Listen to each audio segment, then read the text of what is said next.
A little girl whispers, "There's a camera in your office." Millionaire exposes spy fiancé. Before we dive in, hit the like button if you believe kindness can change the world. Enjoy the story. 8-year-old Isla Monroe had learned to watch before she spoke. In the 3 foster homes before this one, watching had kept her safe. Watching had taught her which adults meant what they said, and which ones smiled while their eyes stayed cold. Now standing in the doorway of Eli's home office, she watched again. Her adoptive father sat rigid at his mahogany desk, his face illuminated by the blue glow of his computer screen. The afternoon sun streamed through tall windows, casting long shadows across the room filled with technology that hummed and blinked, like a digital heartbeat. Eli Monroe, 30 years old and already worth millions from his cybersecurity empire, barely glanced up when Isla appeared. His fingers danced across the keyboard as he spoke into his headset about encryption algorithms and security protocols. To most people, he was a genius. To Isla, he was still a stranger who decided to do something good by adopting her. She'd been living in his sprawling suburban home for 6 months and still felt like a visitor who might be asked to leave at any moment. Eli provided everything she needed: a beautiful room, the best schools, more toys than she'd ever imagined. But he provided them the same way he managed his business accounts. Efficiently, distantly, with good intentions but little warmth. Isla's small fingers traced the doorframe as she summoned her courage. There were things she needed to tell him, things she'd seen that made her stomach twist with worry. But every time she tried to speak to Eli about anything important, he seemed to look right through her, as if she were just another problem to be solved with money and good planning. The Zoom call droned on.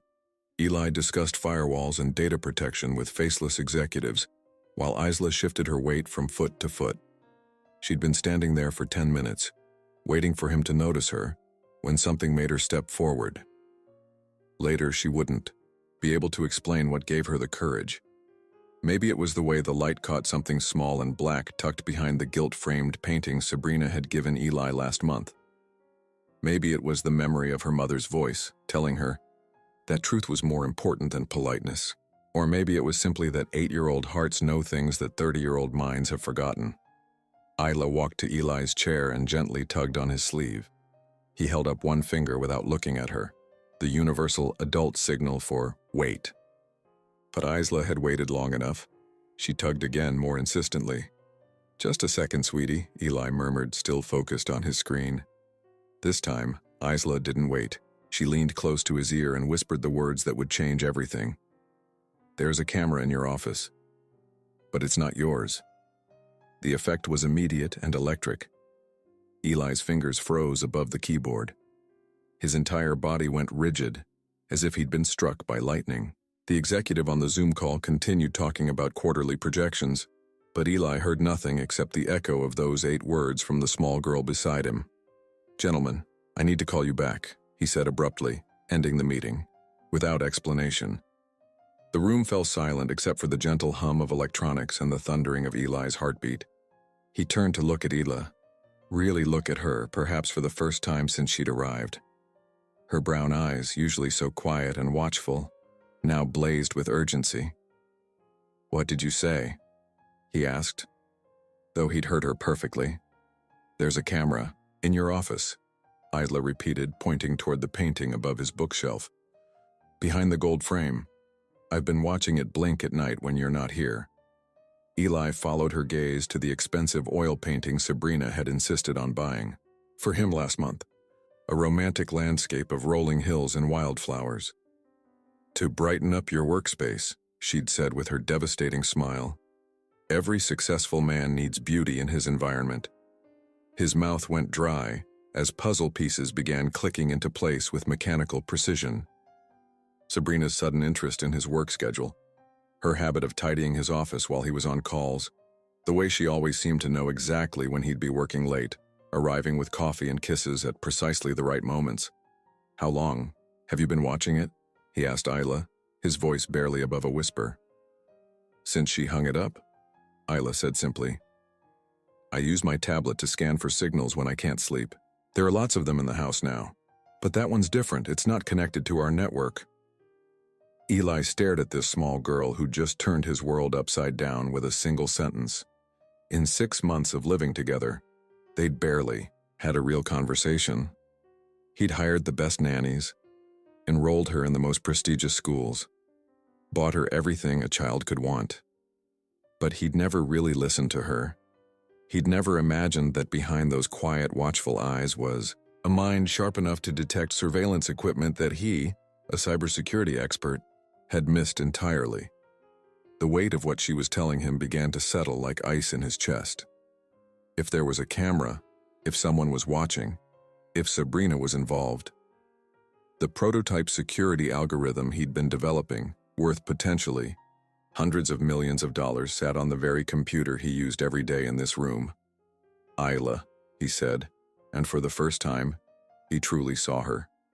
Not as a responsibility or a good deed, but as a person, as someone who might just have saved him from a catastrophe he never saw coming.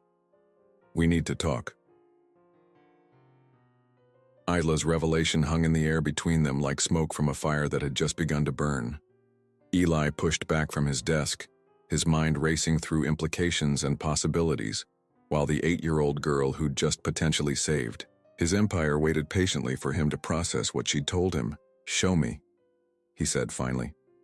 "Show me everything you've seen." For the first time since she'd arrived at his house, Isla smiled. Not the polite, careful smile she wore around adults, but a real one. Someone was finally listening. She retrieved her tablet from where she'd left it on the hallway table, her small fingers moving with surprising confidence across the screen. Eli watched, fascinated despite his growing anxiety, as she navigated through apps he didn't recognize. "I learned this from watching you," she explained, pulling up a signal detection program. "When you were working on the router configuration last month, I downloaded it to see what was making my room feel buzzy at night." The tablet screen filled with a network map of their house. Eli recognized his own devices, computers, phones, smart home systems, security cameras. But there were others, unfamiliar signals that made his blood run cold. "There," Isla pointed to a cluster of red dots. "These appeared after Sabrina started visiting more often. This big one is behind your painting. This smaller one is in the living room, inside that crystal vase she brought you. And this one," she scrolled to show the master bedroom, "is in your nightstand." Eli's world tilted. The woman he'd been falling in love with, the woman he'd been considering proposing to, had been systematically bugging his home. Every private conversation, every business call, every intimate moment, all of it recorded and transmitted to unknown receivers. "How long have you known?" he asked, surprised by how steady his voice remained. 3 weeks, Isla said quietly. "I kept trying to tell you, but..." She trailed off, but they both knew why she'd hesitated. He'd been too busy, too distracted by work and by Sabrina's intoxicating presence to pay attention to anything an 8-year-old might have to say. "Tell me about Sabrina," he said. "What have you seen her do?" Isla's expression grew serious, taking on that watchful quality he now realized meant she was remembering everything with perfect clarity. Children who'd been through the foster system learned to pay attention to details adults missed. Their survival had once depended on reading the signs correctly. "She comes here when you're not home sometimes," Isla began. "She has a key, but she always acts surprised when I see her, like she forgot I'd be here. She says she's cleaning or organizing, but she never actually cleans anything." Eli's hands clenched into fists. He'd given Sabrina a key 3 months ago, a gesture that had felt romantic and significant at the time. She'd cried when he'd presented it to her, saying no one had ever trusted her like that before. "She goes through your office," Isla continued, "not just looking around but photographing things. She has this tiny camera smaller than a phone. I saw her take pictures of papers on your desk, and she always puts them back exactly where they were." "What else?" "She asks me questions." Isla's voice grew even quieter. "About your schedule, about when you work late, about your friends. She makes it seem like she's just being nice, trying to get to know me better. But foster kids learn to recognize When adults are fishing for information, the words hit Eli like physical blows. Every casual conversation, every seemingly innocent question Sabrina had asked about his work, his business relationships, his daily routines, it had all been intelligence gathering. And she'd been using Isla, an 8-year-old child who'd already been abandoned and betrayed by the adults meant to protect her, as an unwitting source. "There's something else," Isla said, her brown eyes meeting his directly. "I think someone else is helping her." "What do you mean?" "Miles comes by sometimes when you're traveling. He and Sabrina meet in your office. They whisper a lot and look at papers together. Last week I heard him say something about making sure the timeline matches the product launch." Miles Wren, Eli's CFO and one of his oldest friends. They'd built the company together from nothing, shared dreams and struggles and victories. If Miles was involved, Eli's rational mind tried to reject what Isla was telling him. These were extraordinary accusations against people he trusted, people he loved. But the evidence was mounting and he couldn't ignore the sophisticated surveillance equipment she'd detected throughout his home. "Isla," he said carefully, "why didn't you just ask me about the devices? Why did you investigate? On your own?" She looked down at her tablet, suddenly seeming very young. "Because adults don't usually believe kids, especially kids like me, and because..." She paused, struggling with something. "Because I thought maybe you already knew. Maybe it was part of your security system, and I was being paranoid." The admission broke something inside Eli's chest. This brilliant, observant child had been carrying the weight of this discovery alone for weeks, uncertain whether to trust her own perceptions or the adults around her. She'd been protecting him while simultaneously protecting herself from the disappointment of not being believed. "I believe you," he said firmly, "and I'm sorry I didn't listen sooner." Isla's smile this time was radiant. "So what do we do now?" For the first time in their 6 months together, Eli looked at Isla as a partner rather than a responsibility. Her insights had already proven more valuable than those of his entire security team. Her careful observation and technological aptitude had uncovered a sophisticated espionage operation that could have destroyed everything he'd built. "Now," he said, "we figure out exactly what they're after, and we stop them." Trust is earned in moments like these. Think about a time when someone surprised you with their wisdom or strength. The next morning arrived gray and drizzling, matching the weight of secrets that now filled Eli's house. He'd spent the night staring at the ceiling, his mind churning through implications and possibilities, while Sabrina slept peacefully beside him. Every breath she took felt like a lie, every unconscious touch like a betrayal. Isla found him in the kitchen at dawn, dark circles under his eyes as he mechanically stirred coffee he wouldn't drink. She was already dressed for school, her small backpack slung over her shoulder. But her expression suggested she hadn't slept any better than he had. "We need help," she said without preamble, settling onto the bar stool across from him. "I've been thinking about it all night. If Miles is involved, we can't trust anyone from your company. And if Sabrina suspects we know, she might destroy evidence or disappear." Eli marveled again at this child's clarity of thought. At 30, he'd built a multi-million-dollar empire through strategic thinking and calculated risks. But Isla, at 8 years old and with no formal training in business or espionage, had immediately grasped the essential problem they faced. "Who do you suggest?" he asked, genuinely curious about her perspective. "Josephine," Isla said without hesitation. "She's been with your family since before you started the company. She sees everything that happens in this house, but people treat her like she's invisible. And..." Isla paused, suddenly looking uncertain. "She's the only adult who's ever really listened to me here?" Josephine Chen had been the Monroe family's property manager for 15 years, ever since Eli's parents had first hired her to maintain their estate. When they died in a car accident 5 years ago, Eli had kept her on, partly out of loyalty, and partly because she ran his household with quiet efficiency that freed him to focus on his business. At 69, Josephine had seen 3 generations of Monroes through their triumphs and disasters. More importantly, as Isla had noted, She was one of the few people who treated the 8-year-old like a person rather than a project. Josephine, it is, Eli decided. Can you ask her to meet us in the library after school? Tell her it's important, but don't say why over the phone. Isla nodded solemnly, understanding the implications of operational security better than most adults. She slipped off the bar stool and headed toward the door, then turned back. Eli? Her voice was smaller now, vulnerable in a way that reminded him she was still just a child carrying an enormous burden. What if we're wrong? What if Sabrina really loves you, and there's some other explanation? The question revealed both her intelligence and her heart. Even after everything she'd observed, even with the evidence she'd gathered, Isla was still hoping she might be mistaken. She wanted the adults in her life to be trustworthy, wanted the family she'd found to be real and safe. Then we'll figure that out too, Eli said gently. But Isla, your instincts have been right about everything so far. Don't doubt yourself now.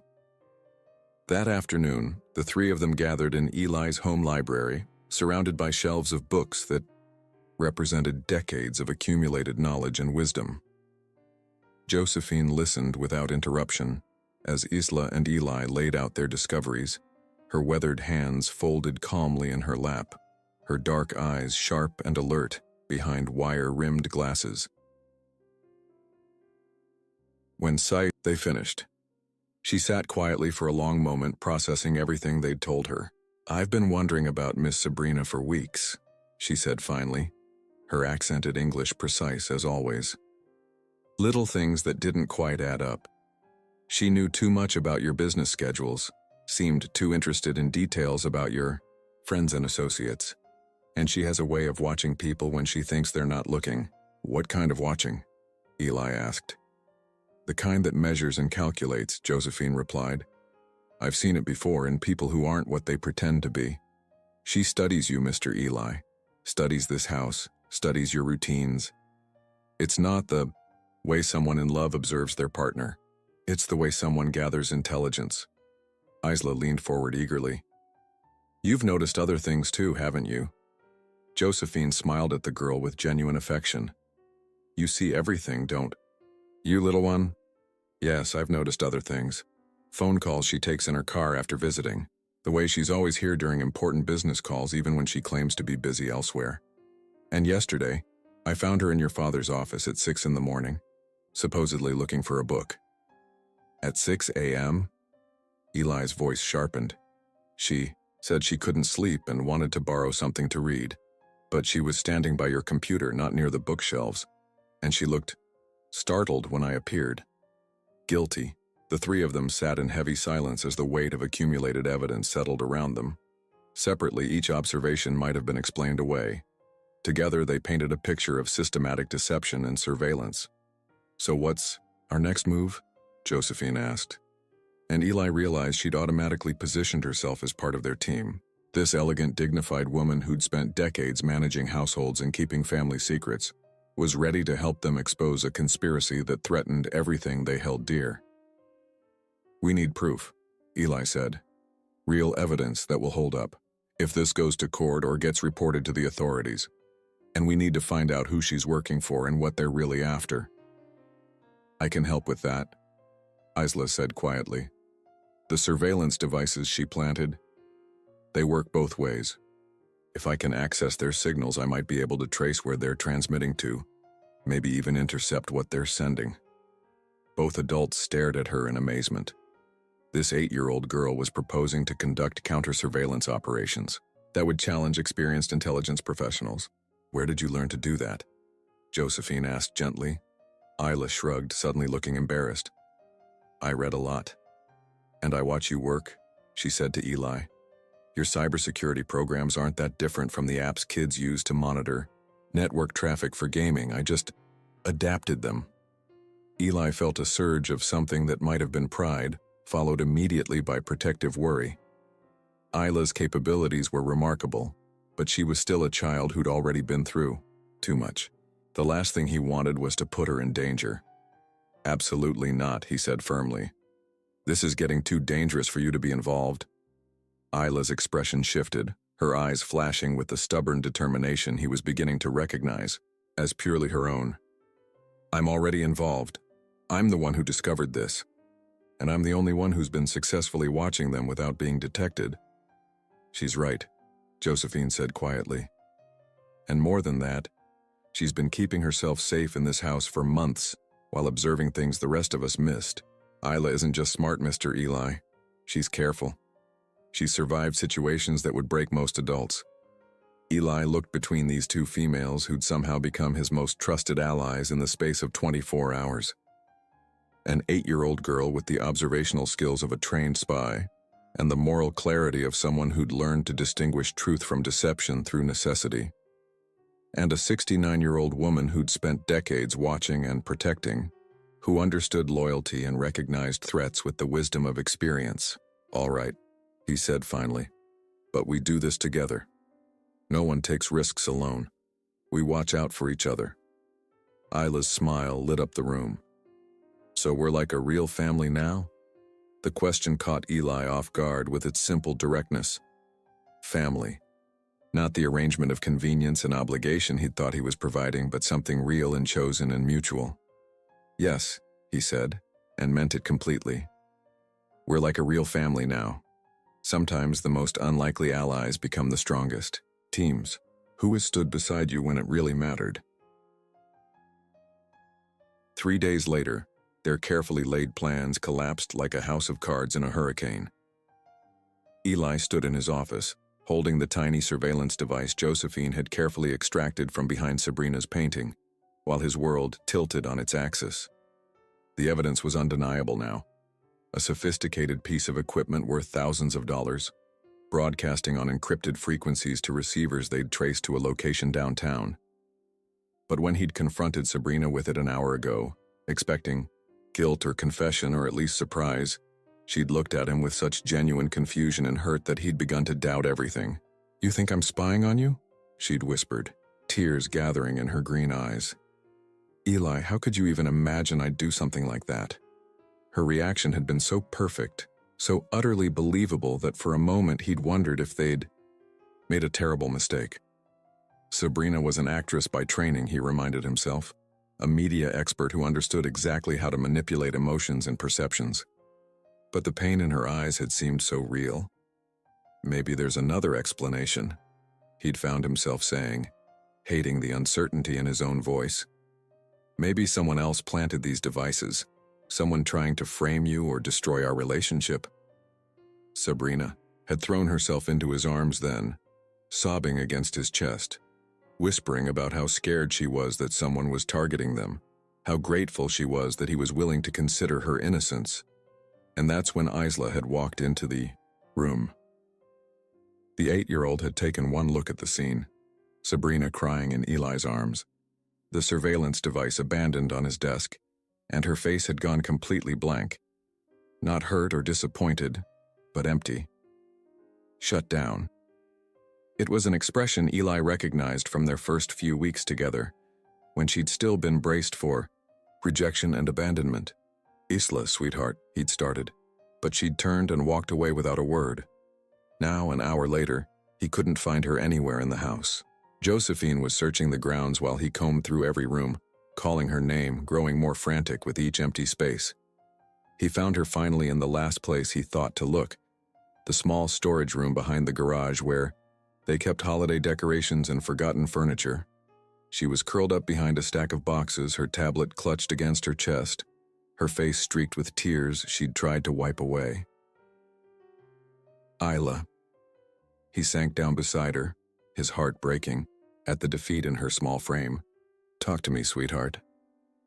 "You don't believe me," she said quietly, not looking at him. "I showed you everything, I explained everything, but you still choose her." "That's not true. I do believe you. The evidence is overwhelming." "Then why is she still here?" Isla's voice was barely above a whisper, but it cut through him like a blade. "Why are you letting her cry on you and tell you she's innocent when we both know she's lying?" Eli had no answer for that. Or rather, he had an answer he didn't want to admit. Despite everything they'd discovered, despite the surveillance equipment, And the documented deception? Part of him still wanted to believe Sabrina was innocent. Part of him was still susceptible to her tears and her explanations and the intoxicating possibility that this was all some terrible misunderstanding. Adults are complicated, he said lamely. Sometimes we want things to be true even when we know they're not. Isla finally looked at him, and the disappointment in her brown eyes was devastating. I thought you were different. I thought you actually listened. I am listening. I did listen.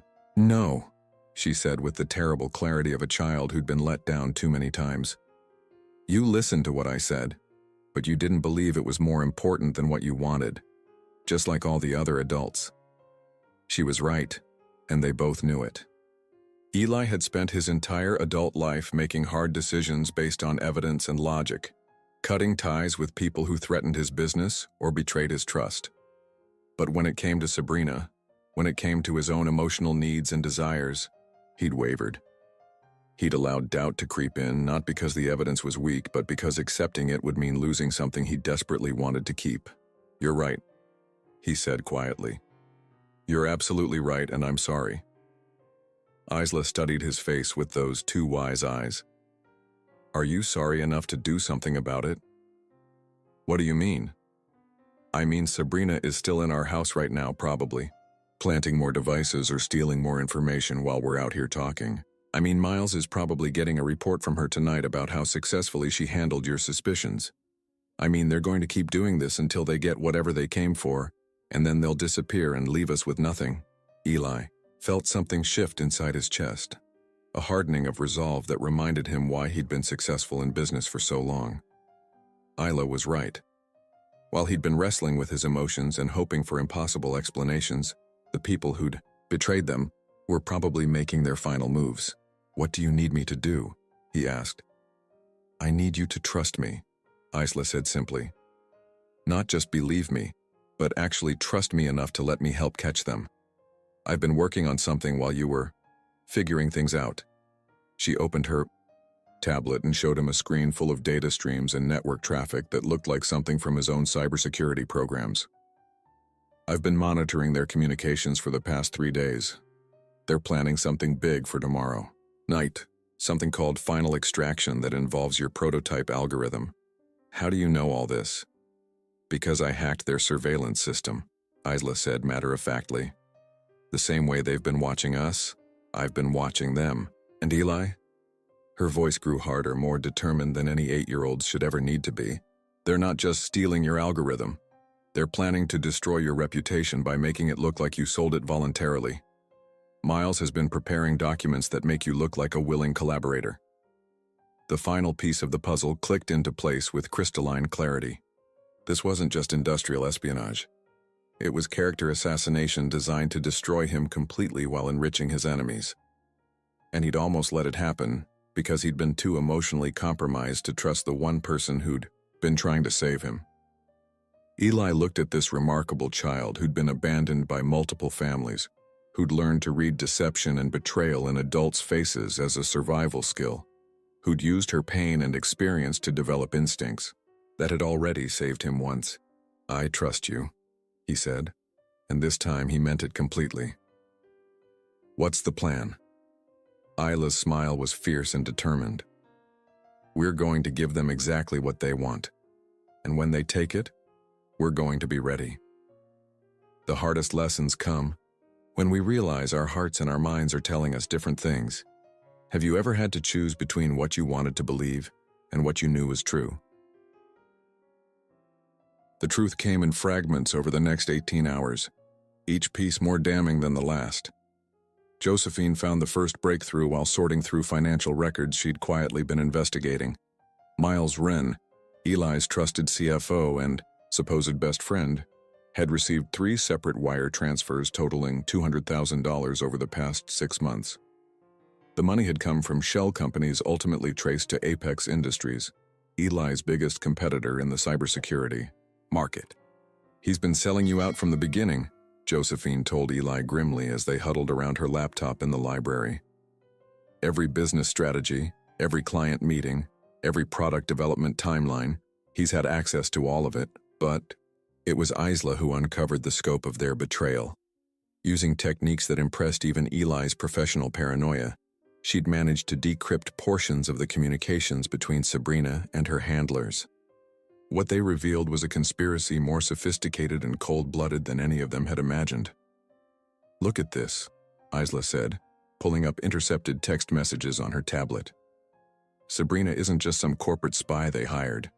She's been working for Apex for 3 years, specializing in what they call intimate infiltration of target executives." Eli's blood turned to ice as he read over her shoulder. The messages discussed Sabrina's previous assignments: a defense contractor in DC, a pharmaceutical executive in Boston, a tech startup founder in Seattle. All men, all successful, all subsequently destroyed when their trade secrets were stolen and their companies collapsed under mysterious scandals. "She's done this before," he said numbly, "multiple times." "It gets worse," Isla continued, scrolling through more intercepted data. "They've been planning your destruction for almost a year. Miles gave them your psychological profile, your relationship history, even details about your parents' death.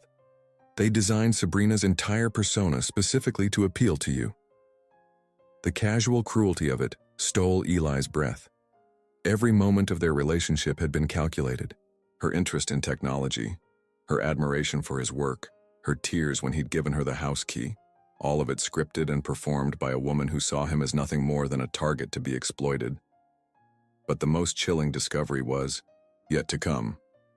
"Tomorrow night's extraction isn't just about stealing your prototype," Isla said, her young voice heavy with understanding far beyond her years.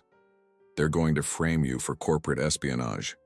Miles has been creating a paper trail that makes it look like you've been selling secrets to foreign competitors for months. When the FBI raids your office tomorrow, they'll find evidence that you're a traitor to your own country." "What evidence?"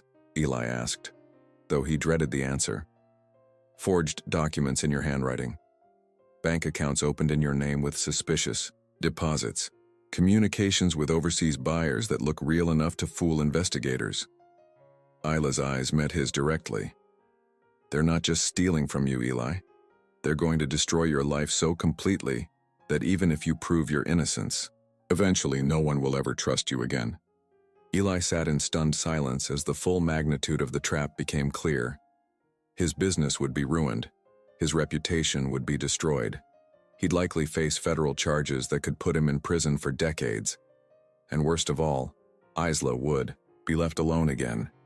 Returned to the foster system because her adoptive father was a convicted criminal. "Why?" he asked finally. "Why go to such extremes? The algorithm is valuable but not worth this level of risk and complexity." "Because it's not just about the algorithm," Josephine said quietly. She'd been reading through more of the intercepted communications, her face grave. "Apex Industries is planning a hostile takeover of your entire company. With you disgraced and facing criminal charges, your stock price will collapse. They'll be able to buy controlling interest for pennies on the dollar. It's brilliant in a horrible way," Isla added with the analytical clarity that never failed to amaze him. "They get your technology, your company, your market share, and your client base, all for the cost of bribing one employee and hiring one very skilled actress." Eli looked around the library at these two extraordinary people who'd become his family, in the most unlikely way possible. Josephine, whose loyalty and wisdom had sustained him through tragedy and triumph. Isla, whose courage and insight had saved him from destruction he'd never seen coming. They were depending on him to protect them, and he'd almost failed them completely. "Not if we stop them first," he said, his voice carrying the hard edge of determination that had built his empire from nothing. "Josephine, can you get us copies of everything Miles has been falsifying? I want to know exactly what evidence they're planning to plant." "Already working on it," she replied with a smile that was pure steel. "I've been his assistant for 5 years. I know where he keeps everything." "And Isla?" Eli turned to the 8-year-old, who'd somehow become his most valuable ally. "How much can you intercept of their communications without them detecting you?" "All of it," she said confidently. "They're using encrypted channels, but they're not expecting to be monitored by their own surveillance equipment. I can see every message, every plan, every backup strategy they've prepared. Then here's what we're gonna do, Eli said, feeling the familiar thrill of a chess game where he finally understood his opponent's strategy. We're going to let them execute their plan exactly as they've designed it. But when they reach for the prize, they're going to find we've set a trap of our own. What kind of trap? Isla asked, her eyes bright with anticipation. Eli's smile was sharp as a blade, the kind that turns predators into prey. Tomorrow night, when they think they're destroying me, we're going to destroy them instead. And we're going to make sure the whole world knows exactly what they tried to do. For the first time since this nightmare began, Eli felt like himself again. Not the love-struck fool who'd been manipulated by a beautiful woman, not the betrayed friend who'd been sold out by his business partner, but the strategic thinker who'd built something from nothing and wasn't about to let anyone take it away. The game was far from over. In fact, it was just beginning. Justice rarely comes easy, but it's always worth fighting for. When have you had to stand up against people who underestimated your strength? The next evening arrived with the weight of destiny hanging in the air like storm clouds before lightning strikes. Eli's house, which had been a home filled with warmth and growing trust just days ago, now felt like a stage set for the final act of an elaborate drama where everything, his future, his freedom, his family, hung in the balance. Sabrina moved through the house with her usual grace, preparing for what she believed would be her final performance. She'd spent the day playing the concerned girlfriend perfectly, asking worried questions about his stress levels, suggesting they have a quiet dinner at home to help him relax before his big product launch tomorrow. She had no idea that every word she spoke was being recorded, every move she made was being monitored, and every electronic signal from her hidden communication devices was being intercepted and decoded by an 8-year-old girl who'd learned espionage out of necessity and refined it through pure determination. The extraction begins at 11 p.m., Isla whispered to Eli as they passed in the hallway. Miles will create a distraction by triggering the fire alarm at your office building. While security is focused on that, Sabrina will download the final algorithm files and transmit them to the overseas buyers. And the frame job? Already in motion. The FBI has received an anonymous tip about suspicious activity in your accounts. They're planning to raid your office at 9 a.m. tomorrow morning, just after the technology transfer is complete. Eli marveled, again at the sophistication of their enemies' planning. Every detail had been carefully orchestrated to ensure maximum damage with minimal risk to themselves. If Isla hadn't detected their surveillance, if she hadn't trusted her instincts and kept investigating despite being dismissed by adults, the trap would have been perfect. But they had detected it. And now the hunters were about to discover they'd been hunting something far more dangerous than they'd anticipated. At 10:30 p.m., Eli made his move. I'm going to check on some files at the office, he announced to Sabrina, who was curled up on the couch with a book, the picture of domestic contentment. I know it's late, but I want to review everything one more time before tomorrow's presentation. Sabrina's eyes flickered, just for an instant, with something that might have been excitement. Of course, darling. You know how important this is. I'll just stay here and finish my book. Actually, Eli said, as if the thought had just occurred to him, why don't you come with me?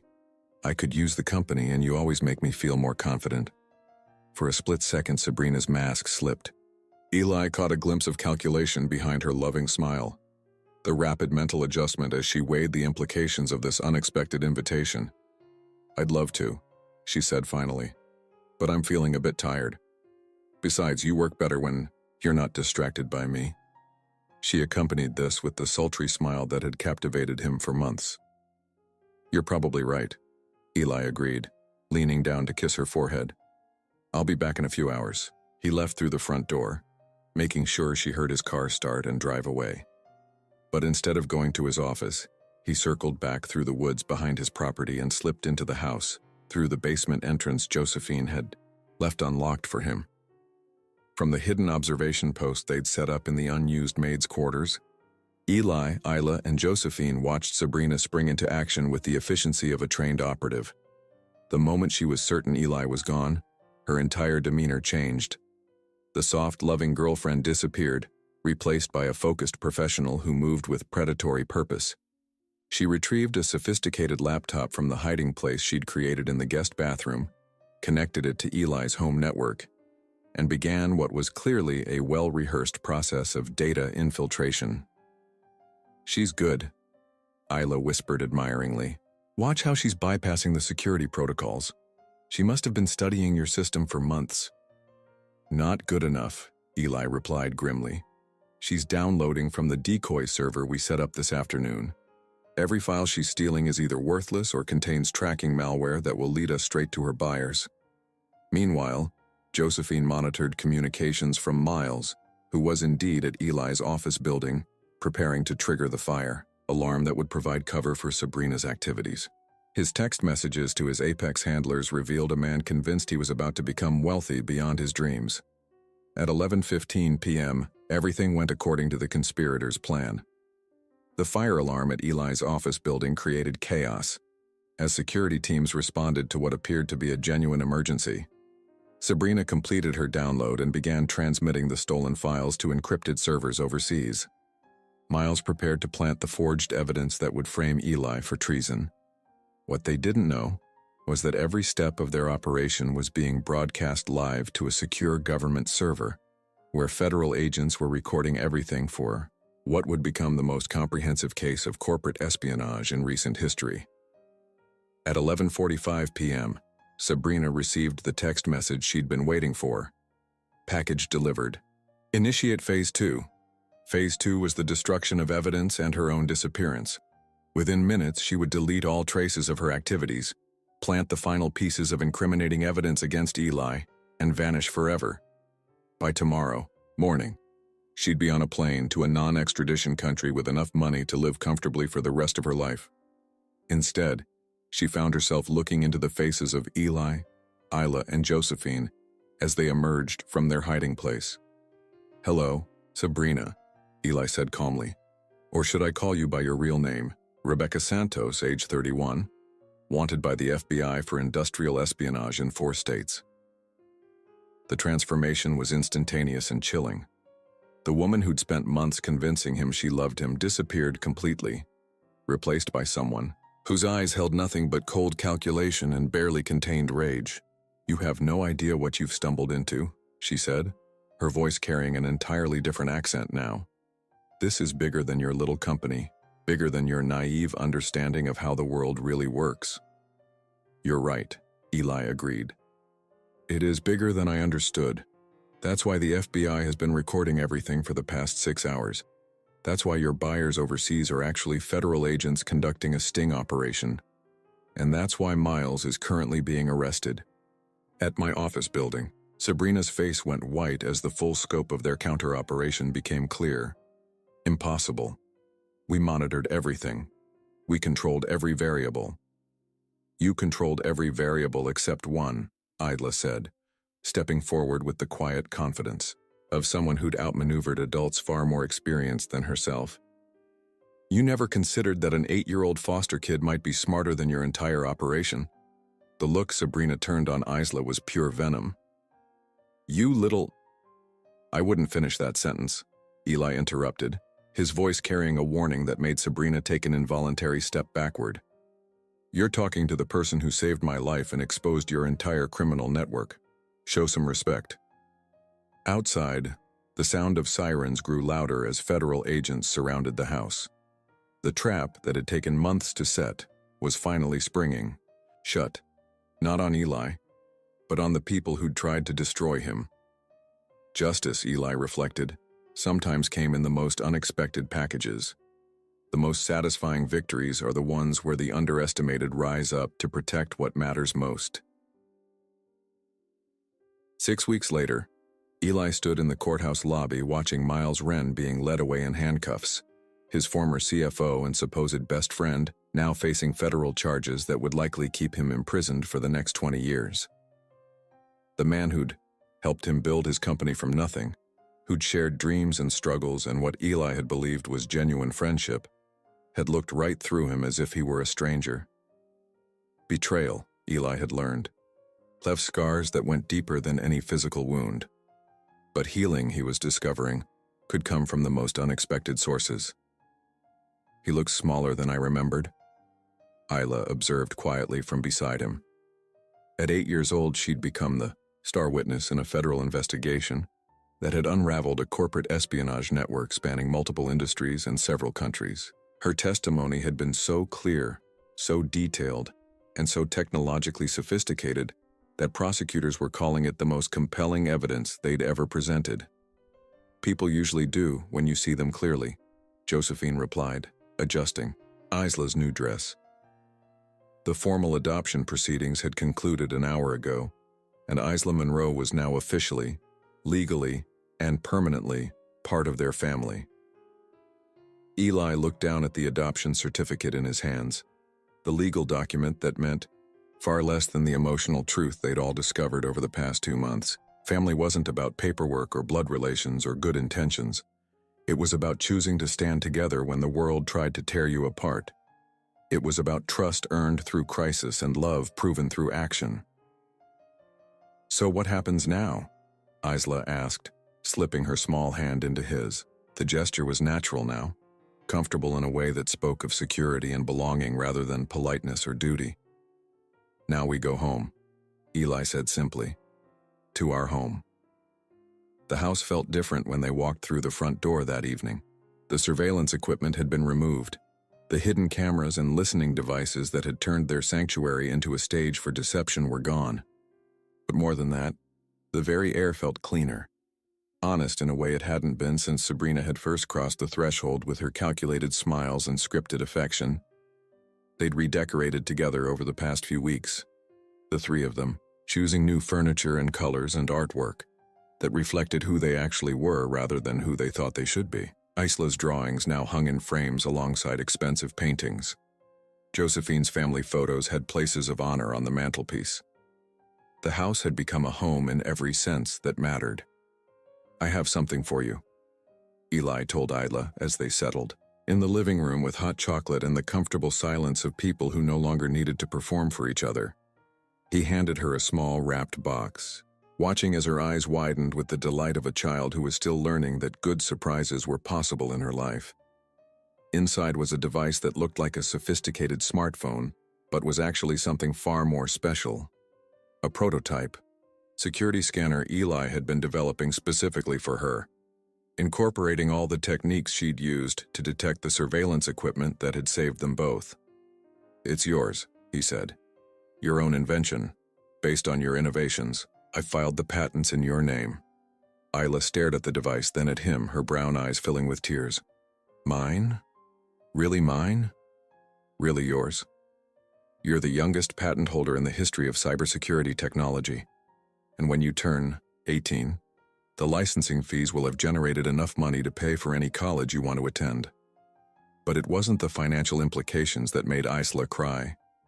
It was the recognition, the acknowledgement that her contributions had been real and valuable and worthy of protection. For a child who'd spent years being dismissed and overlooked, having her innovations legally recognized and protected was validation of the deepest kind. "There's something else," Josephine said gently, producing an envelope from her purse. "This came today." Inside was a letter from the FBI's Cybercrimes Division, formally thanking Isla for her assistance in breaking up what they were calling one of the most sophisticated industrial espionage rings in American history. They were recommending her for a civilian commendation, an honor that would become part of her permanent record and a testament to her courage and capability. "They want to know if you'd be interested in consulting work when you're older," Eli explained. "Apparently your methods impressed some very important people in Washington." Isla looked at the letter, then at the two adults who'd become her chosen family, and smiled with pure happiness. "Will you help me write back to them?" "Of course," Eli said. "We'll do it together. Everything together from now on." As evening settled around them, they talked about practical things. School schedules and vacation plans and the security upgrades they wanted to install now that they understood how vulnerable their previous systems had been. But underneath the ordinary domestic conversations ran a deeper current of connection and commitment. They'd been tested by betrayal and conspiracy, by people who'd tried to use their trust against them, and their love as a weapon for destruction. They'd survived not just intact, but stronger, bound together by crisis in ways that good times alone could never have achieved. "I love you both," Isla said, as Josephine tucked her into bed that night, the words spoken with the simple directness of someone who no longer feared that love was temporary or conditional. "We love you too, darling," Josephine replied, kissing her forehead. "Forever and always." Eli stood in the doorway watching this bedtime ritual that had become precious to him, thinking about how completely his life had changed. 6 months ago, he'd been a successful but lonely man who'd adopted a child out of a sense of obligation and social responsibility. Tonight, he was part of a family that had chosen each other through trial by fire and emerged stronger than he'd ever imagined possible. Love, he'd learned, wasn't something that happened to you. It was something you did every day, through the small acts of attention and care that said, "You're important to me, you matter, your voice is heard," and trust. Real trust wasn't given blindly. It was earned through consistency, proven through crisis, and honored through the choice to keep choosing each other even when it was difficult. As he turned off the lights and headed to his own room, Eli reflected on the lesson he'd never expected to learn from an 8-year-old girl. Sometimes the smallest voices carry the most important truths, and the people you least expect to save, you turn out to be exactly the family you never knew you needed. Real family is built through choosing each other again and again, especially when it's hardest. Who has chosen you, and who have you chosen in return? 1 year later, Eli Monroe stood at the window of his home office, the same room where a small girl had once whispered words that changed everything. Watching Isla install security software on Josephine's laptop with the patient expertise of someone who'd found her calling early in life, the sun streamed through windows that now held no secrets, illuminating a space that had been transformed from a target for espionage into a sanctuary for innovation. The walls displayed framed articles about their story, including a feature in Forbes about the 8-year-old who revolutionized corporate security, and a piece in People magazine titled "The Family That Fought Back." But the most treasured item in the room was a simple handwritten note from Isla, framed on his desk. "Thank you for finally listening. Love, your daughter." Your daughter. Not adopted daughter, not foster daughter, just daughter. The distinction mattered in ways that legal documents could never capture. "Are you sure you want to do this?" Josephine asked from the doorway, her voice carrying the gentle concern of someone who'd watched him rebuild his life from the ground up over the past year. Eli nodded, looking at the calendar on his desk. Today marked exactly 1 year since Sabrina's arrest. 1 year since the federal raids that had exposed the Apex Industries conspiracy. 1 year since their family had been forged in the fire of betrayal and emerged stronger than ever. It was also the day he'd chosen to make an announcement that would change everything again. "Ladies," he said, gathering his courage in the way he'd learned to do over the past year, not by shutting down his emotions, but by acknowledging them and moving forward anyway. "I have something important to tell you both." Isla looked up from the laptop, her brown eyes bright with curiosity. At 9 years old, she'd grown taller, more confident, but she still possessed the watchful intelligence that had saved them all. The difference now was that her vigilance came from strength rather than fear, from the security of knowing she was wanted and valued, rather than the terror of potential abandonment. "I've decided to step back from day-to-day operations at the EU company," Eli continued. "I'm promoting Sarah Chen to CEO, and I'm going to focus on research and development. Specifically, I want to work on technology that helps protect families like ours." Josephine smiled knowingly. "You're going to build better security systems for homes, among other things. But more importantly, I want to be present for this family, in ways I wasn't before. I want to be the kind of father who hears what his daughter is trying to tell him the first time she says it, not the 20th. Isla's face lit up with pure joy. "Does this mean you'll have time to help me with the new scanner prototype?" "It means I'll have time for whatever matters to you," Eli replied. "School projects, science fairs, teaching you to drive when you're old enough, scaring away boys when you start dating in about 20 years. 20 years? Isla laughed. That seems excessive. 30 years, then. I'm flexible. Josephine shook, her head with fond exasperation. Men, always thinking they can control timing when it comes to matters of the heart. But her eyes held deep approval as she watched the easy banter between father and daughter. This was what she'd hoped for when she'd first encouraged Eli to really listen to Isla. Not just the resolution of a crisis, but the building of genuine relationship that would sustain them through all the ordinary challenges and joys that lay ahead. There's something else, Eli said, his tone growing more serious. I've been thinking about what we learned this year, about how easy it is for people to be fooled by those who prey on trust and loneliness. I want to do something about that. He pulled out a business plan he'd been working on for months, pages of detailed proposals and financial projections for something entirely new. I want to start a foundation, he explained. An organization that helps people who've been targeted by confidence schemes, romance scams, corporate espionage. I want to provide resources for victims, training for law enforcement, and education programs that teach people to recognize the warning signs. What would you call it? Isla asked, already scanning through the proposal with the rapid comprehension that never failed to amaze him. The Isla Foundation, Eli said simply, named after the person who taught me that wisdom doesn't come from age or experience alone. It comes from paying attention to the truth, even when that truth is inconvenient or painful.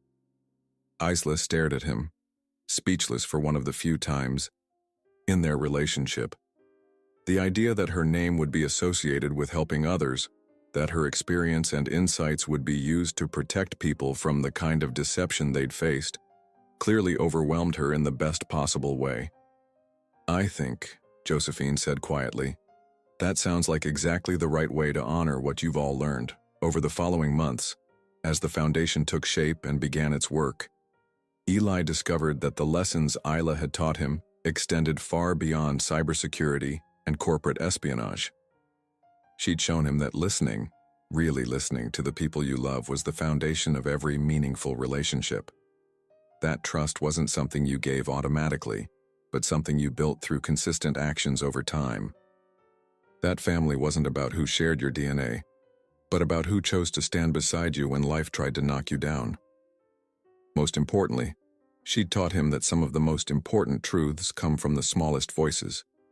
The children, the overlooked, the underestimated who see clearly because they haven't yet learned to doubt their own perceptions in favor of what others expect them to believe. On the first anniversary of the Isla Foundation, they received a letter from a woman in Ohio whose elderly mother had been saved from a romance scam by information she'd learned from their educational programs. The would-be victim had recognized the warning signs and contacted authorities instead of sending money to someone who claimed to love her but had never met her in person.